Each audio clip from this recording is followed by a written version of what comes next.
Il-Gvern laħaq ftehim għal proġett ta' housing soċjali b'valur ta' 58 miljun euro, proġett imqassam fuq 16 il-lokalità. Ħabbar dan il-Ministru Michael Farrugia waqt sessjoni ta' Gvern li jisma' flimkien mal-Ministru għall-Finanzi Edward Cicluna. Farrugia spjega li żewġ banek internazzjonali se jkunu qed joffru s-self għal dan il-proġett ta' housing soċjali li ma' finanzjament diġà ġie approvat.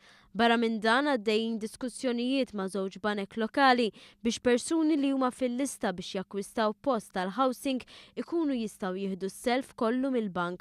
Dan taħt skema li permezz tagħha biex jieħdu s-self dawn il-persuni ma jkunx meħtieġ minnhom li jħallsu d-depożitu ta' 10%. Lilin minn dan Farrugia ħabbar li għall-ewwel darba persuni li qed iħabbtu wiċċhom mal-marda tal-ALS se jibdew jingħataw il-benefiċċju għal persuni b'diżabilità. Kelli approvazzjoni fuqha illi persuni dawk li għandhom l-ALS sa nkunu qed intuhom il-benefiċċji ta' persuni b'diżabilità. U mhux se nistennew il-budget biex nagħmluha.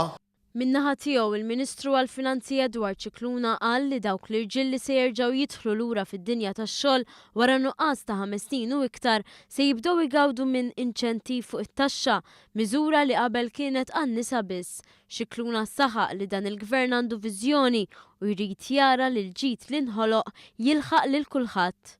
Dal-Gvern iwiegħed biss dak li jista' jwettaq meta iwettqu u allura fil-budget li ġej se nkomplu nibnu it-tieni il-ħames tarġa għal dan il-da fl-istess ħin bajnejna għal qudiem.